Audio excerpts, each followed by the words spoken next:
a show that tackles the big issues affecting the BVI and the rest of the Caribbean. Searches for answers to today's big questions and gives viewers a unique perspective on developing stories. Follow the big story with me, Kathy Richards, only on JTV.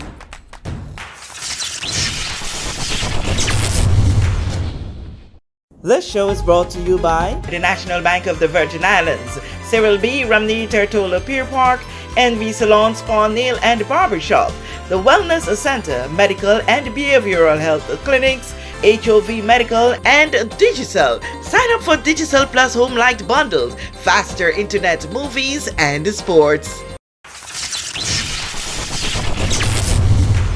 Mr. Smith, I must start off by wishing you all the best for 2024 to you and your staff from us, Jahphix JTV. Thank you very much. Yeah, I know that we were on a run last year, trying to do our best in keeping the public aware and informed as to what's going on within the BVIEC, looking at the issues that persons have been facing through the year, the progress BVIEC has been making, and efforts to upgrade in a number of areas. So on this, our very first interview for this year, I want to go back on some of the things that we were looking at last year, which are in the pipeline. And first on top of the list is yes, Van Dyke. That has been a little tickling one, and I think patients are wearing thin now. And yes, Van Dyke, I know I can recall just yesterday, which would have been Thursday, there was another power outage day that delayed a major ceremony that was happening over there. And, we heard the call of the district representative to the minister to be a little more on your backs to make sure that, that situation is remedied. Could you give us an update now? We have all the materials that we need for well, first of all, Happy New Year and best wishes to you and JTV. I'm always pleased to be able to chat with you, to inform the public on what's happening. So we have all the materials that we need for Van Dyke. And the only reason that the cable hasn't been reinstated is really the weather. We know that we're on the North Shore and we're exposed to what we call in this country ground sea. The ground sea, the rough sea. So when we're repairing the cable, we have to lift it out of the water.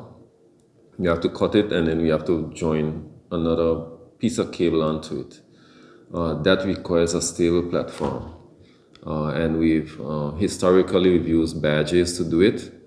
But on that part of the shore, where it's relatively shallow, maybe between 20 and 30 feet, you'll be exposed to these swells.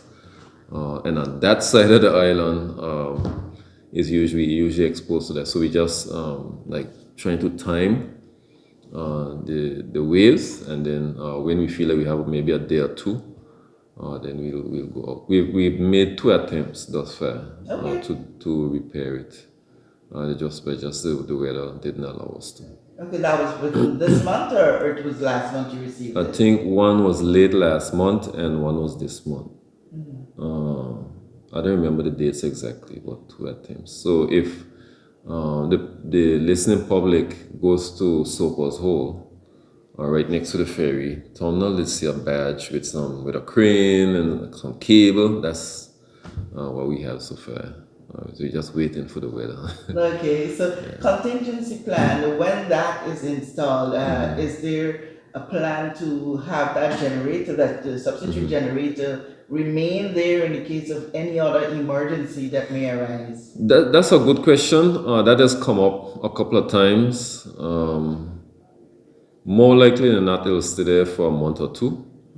But then we'll have it probably stored someplace so that it'll be out of the elements of the weather and that type of stuff. We'll obviously, I know that's so obvious, but we'll do a full service on the generator to make sure it's in tip-top working condition again. And we'll have it available for deployment anywhere that we have a problem after that. But Van Dyke, the plans for Van Dyke are a little more comprehensive.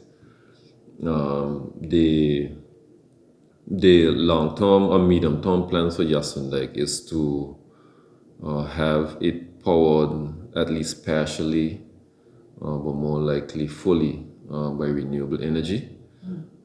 And so we are actually in the initial stages of having some conversations with a third party who we know have the capacity to do that.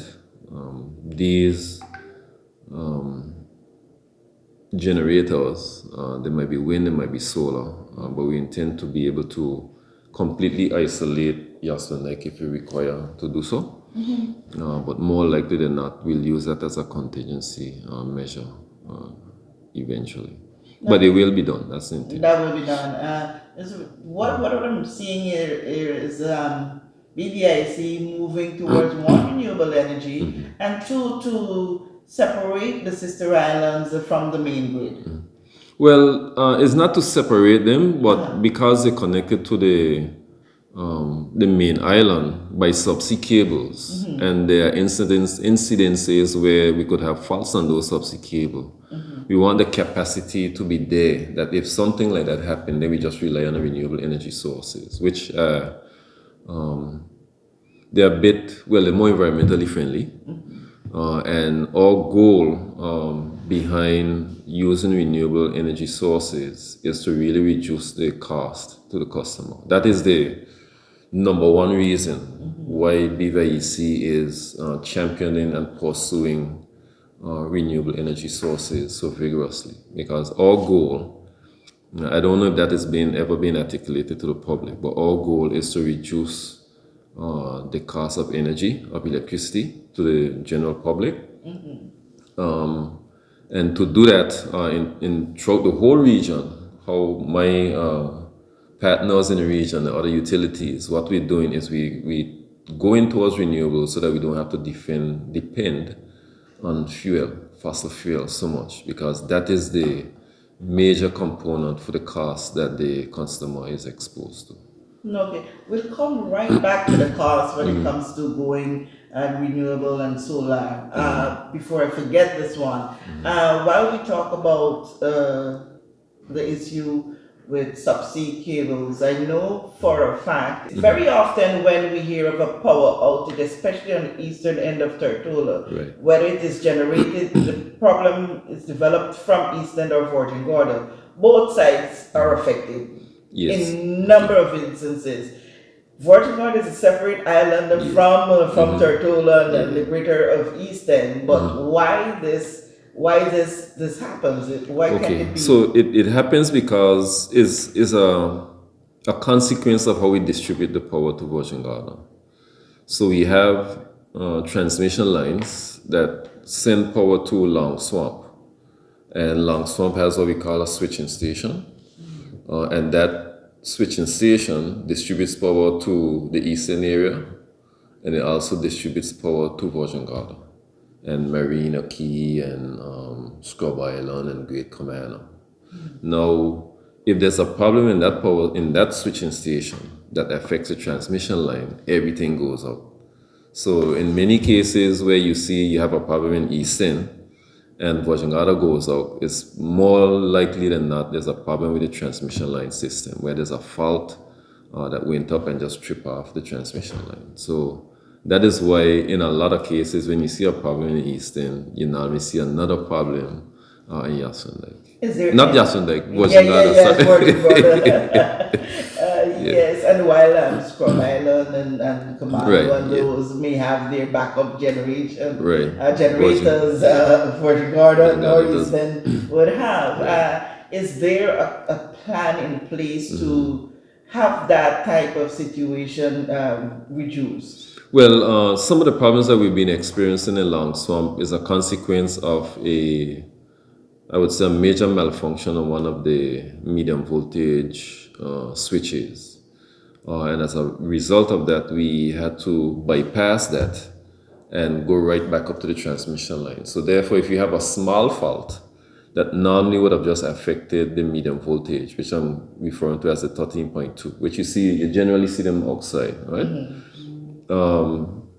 It goes up to the transmission line and just trips out everything. What we've done within the past, as a month and a half, if we've done a review and we've adjusted some of the protection settings, so that you shouldn't really see that too much anymore. But that was a major reason why that has been happening over the past maybe year or so, because of that major malfunction on the medium voltage switch. Okay. But this weekend, I know we had a problem in Easton, and it wasn't anything big. It was a board. The phone. It was yeah. So well roasted. yeah. So that was what happened in that case. Yeah. And that trip to Virgin Garden. Well, no, it didn't trip Virgin Garden, just the Eastern area. Okay. Yeah. Oh, poor board. You saw that and it was like kind of hilarious but very sad too. Yeah, for the board, yeah. For the board and for the people too. Because I must mention there was a friend of mine who actually saw the bird and was able to point your guys to it. Yes. That fun, hearing that story. Yeah, we're very grateful for that because it allowed us to pinpoint the problem quick and then restore the power back on. So that she was very, really happy to have helped. Yeah. I saw what happened. So when it comes to, we know there is a plan in place, it's almost complete, that on Anegada with generating with the solar power generation. Is there a similar plan already in effect for Virgin Gorda? No, Virgin Gorda is a slightly different case. What I can say is that there are private sector interests in Virgin Gorda that are willing to help the BVI with renewable energy sources. BVIEC has to be careful though, because we don't determine policy, and we have to be careful to make sure that those conversations I had, especially with my ministry, with the Ministry of Communications and Works, and so that we could do things in a consistent manner, right? So currently, I am on the hook as General Manager of BVIEC to produce something to give to Honorable Kairaima in that respect, so that we could make sure that everything that we do across the whole BVI is consistent with a particular standard, and there's a policy that's guiding everything. So I think Virgin Gorda, in that case, is really just like a sleeping giant right now. We need to make sure that we do things in a manner that doesn't cause a whole bunch of confusion and chaos, right? But what I can say is that the minister for the subject especially is quite bullish about the matter about renewables, and we have been doing what we can do to make sure that that is the case, because we believe fundamentally in BVIEC that renewables is the future, because like I said before, our goal is to reduce the cost of electricity to the public. We have to be profitable in doing it, but the less your power bill is, the more money you have to spend on other things, right? And so that should help with on the commercial side and even on the private sector side, the residential side, with economic development. So Virgin Gorda is slightly different, so I suspect that when that happens, it'll be more of a private sector intervention guided by us and government than in Anegada, where we've actually installed this stuff ourselves. Okay. And that process, in terms of you putting together this comprehensive analysis and stuff, that includes you having public consultations? Part of your right. So that is the proper way, right? So what we're producing for the minister is our ideas on what the policy could look like or should look like. We also have a study that is being done by DNV, a consultant that we have, that putting together some technical things for us.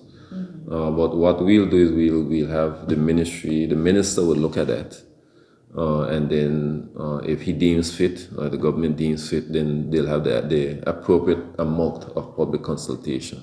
I can't see the government doing anything like that without public consultation, but the extent to which it happens, because there's a tension, right? Because they want to get it done, but you also have to make sure that the public is informed and have that opportunity to weigh in on what you want to do. So I think you'll find some happy medium between the two in terms of the extent of public consultation, just to make sure that it happens. Because I think it's an urgent matter. The cost of living in the BVI, I think, is, for the lack of a better term, outrageous. Outrageous. You couldn't find a better term to describe it. Right. So we can do the best that we can do to do our part to reduce that. Right. And that is a goal that has been a mandate has been given to me by the board, and which we take very seriously.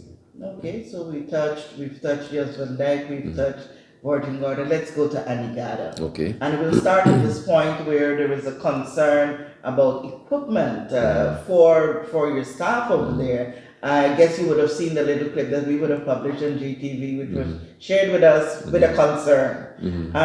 Talk to me about the situation there. Well, the first thing I have to say is that the comments to the clip were, I guess what I should say is that the linesmen of the BVIEC Electricity Corporation are trained to be export climbers. So what you saw with him being up on the pole and up on the arm and doing that stuff and walking at night with somebody shining a spotlight, that is well within what they're expected to do.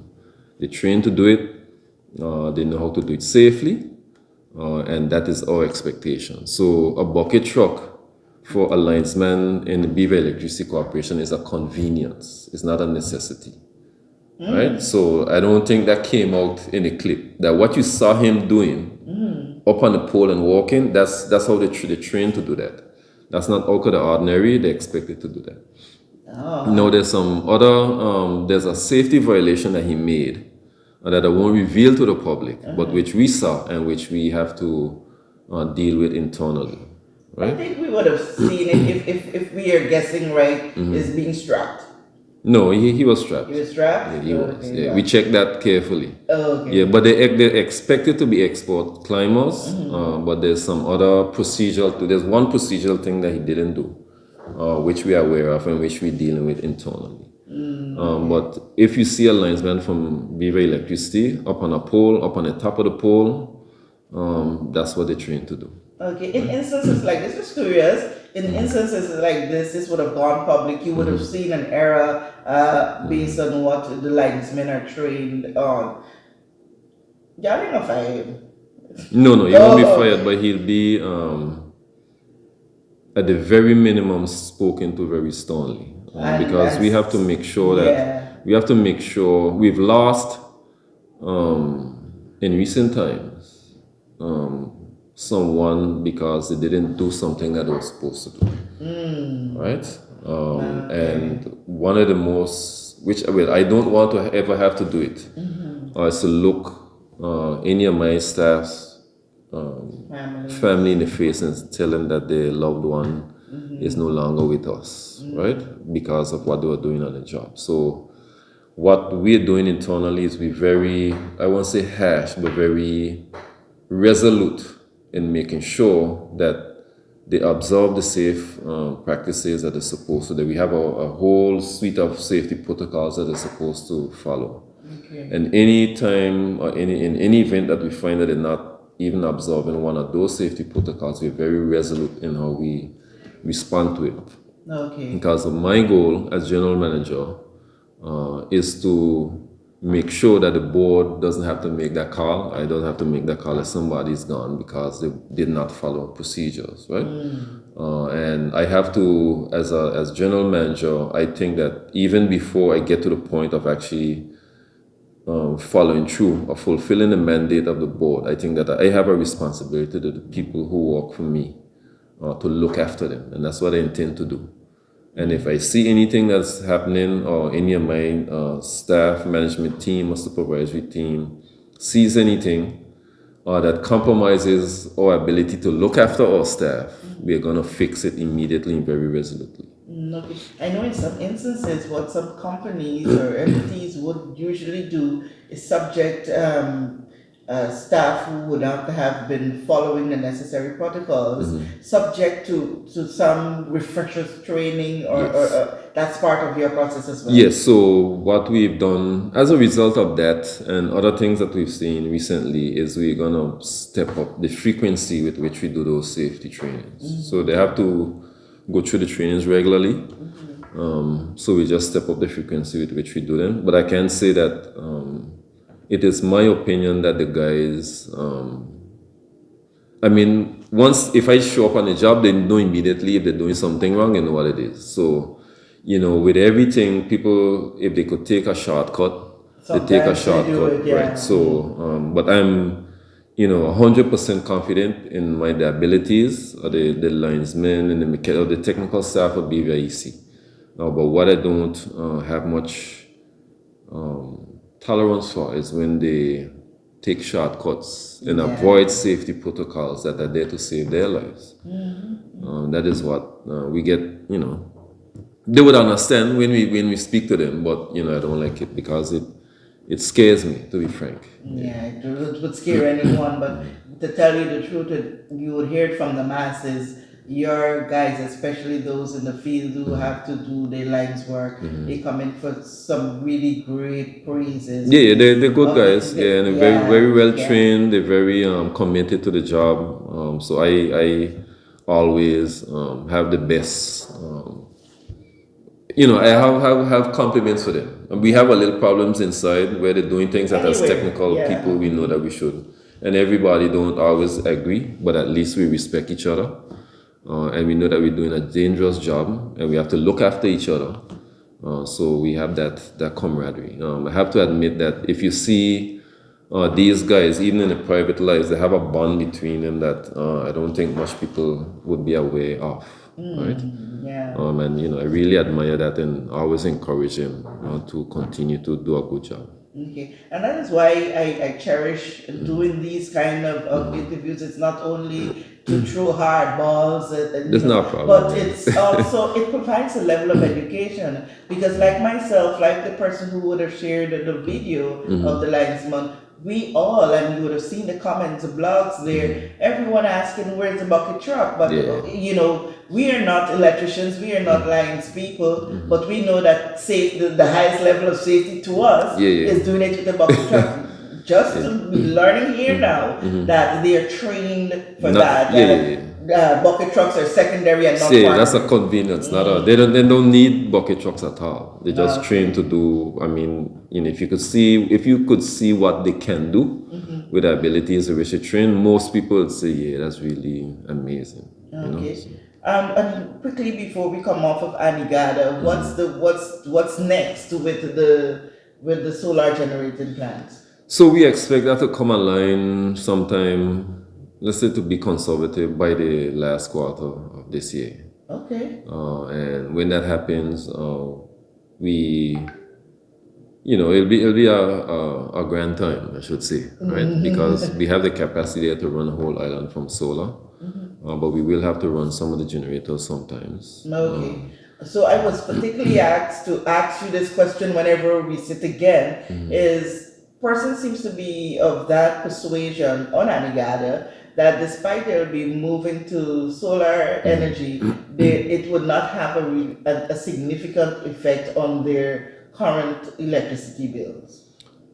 It won't have an effect on electricity bills, and the reason for that is because currently we're subsidizing the cost of providing power on Anegada. So in other words, we operate the Anegada power station at a loss, a big loss.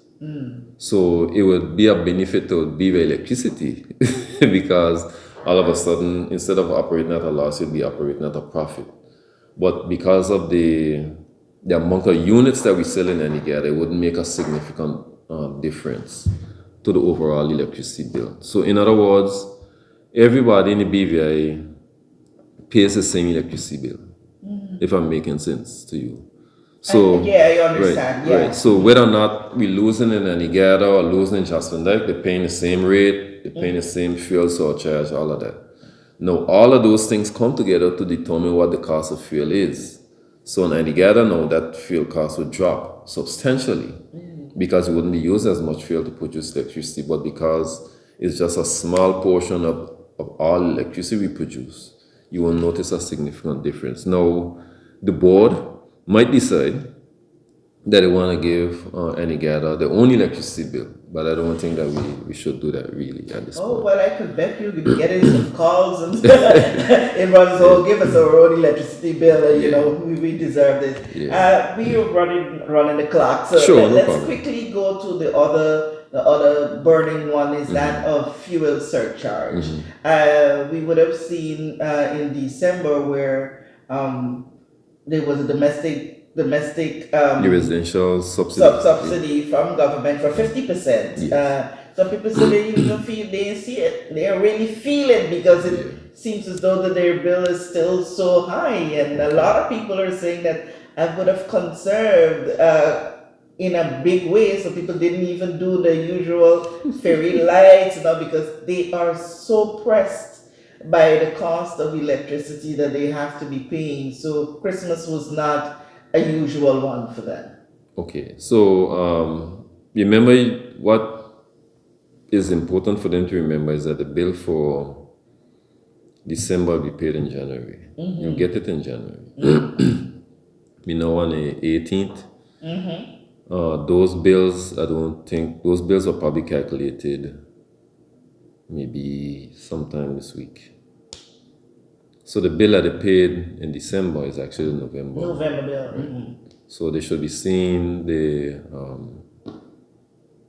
effects of the subsidy in the bill that they get this month, which would be for the December. But you would have had foresight. I guess your stats, your key lady is not here today, but you would have had foresight to this. How is it looking right now in terms of generally fuel surcharge? Fuel surcharge. Well, I could tell you from my level, the cost of fuel has fallen significantly. It's fallen significantly from earlier last year. Yes, it has. So that coupled with the subsidy from government, you should notice a significant drop. Now, what some people might not see because they were aware of the subsidy and they were using more electricity than they were supposed to, the bill might still be high. Well, some like me, I significantly reduced. I turned off that AC. I did not use that AC for that one. Because I also want to have a good gauge as to what is causing your bill to go so high. It's a fuel. It's the cost of fuel. That's just all it is, to be frank. But we've had we had the bills of the fuel, cost of fuel, we paid based on market price, right? So it fell towards the middle of the year and then it went back up and then it started to go back down again since October. So, but we know that based on what the financial markets are doing, we expect that over the next year or two, fuel as a whole will be trending towards a lower value. But, we need to be aware that our fuel bills are a combination of the cost of fuel, and right? Fuel surcharge. Right? Yeah. So with the fuel surcharge is calculated based on the cost of fuel and the cost of fuel that we use to produce a kilowatt hour of energy. Our machines are running, in some cases, more efficiently than what most people would expect. Right? And we're doing that. So that isn't the issue. We could control that, but what we can't control is the cost of fuel. And we can't control the consumption of the customer. You can't advise, keep pushing, just conserve. Well, we like when you use a lot of power because more money for us. But it's not a nice thing when you have to be sending around your man to clip because we cost don't of living is so high, and sometimes people have to weigh between whether I eat or pay my electricity bill this month and then next month is when I take care of a part of it's a really tight situation. I'd just like to assure the public that we are aware of the cost of living, and even though electricity is only one component of the cost of living, we are committed to doing what we have to do to reduce that cost. So I put a lot of pressure on the guys in the generating plants to run the machines efficiently. Generally, we only run the more efficient engines, and we try our best to do other little things to make sure we don't have the losses and stuff that that doesn't translate over to the customer. But I think that the public has been a bit unfair to BVIEC Electricity, to tell you the truth, because they blame BVIEC Electricity for the cost of the electricity bill, when in fact the things that are causing electricity bill to be high isn't as a result of what BVIEC is doing. Right? Is the cost of electricity bill is as a result of the consumption one, and as a result of the cost of fuel at a particular time that we actually was using the fuel. Well, we bought the fuel. We have consistently, at least since my arrival here, run the machines, the reciprocating machines, the generators, in as efficient a manner as we could, right? Because we don't want to run the machines inefficiently so that it would translate to a higher fuel cost consumption. So we've had to just hear people criticize us, but we also aware that they probably are not aware of what the components are to the cost of electricity. But we'll do our part so that we'll eliminate as much as possible as we go into the future the extent to which we'll have to buy fuel. And if we not dependent on fuel as much, then we should see, the public should see the electricity bills fall. Okay. And I think that's a great note for us to conclude today's discussion. And we look forward to continued update from BVIEC as would have started last year. It's proving beneficial in terms of our education about how things happen, and as well as to know what to expect and what not to expect and what to do, not to do. Thank you so much for your time, Neil. Always a pleasure. And again, all the best to you and your staff. Yes, thank you very much. We know that where you choose to bank matters, and it is your vote on what your funds do in strengthening our community. As your official Bank of Paradise, we invest and support the lifeblood of our economy by helping in the realization of personal goals for homeownership, education, and entrepreneurial visions, which support small businesses. We make it our place to connect with persons and worthy causes, and we have been doing so for more than 30 years. Where your money goes and what your dollars empower are your choice. And we thank you for choosing us, a bank that gives where it matters the most, for you, for our community, and a happier tomorrow. The National Bank of the Virgin Islands.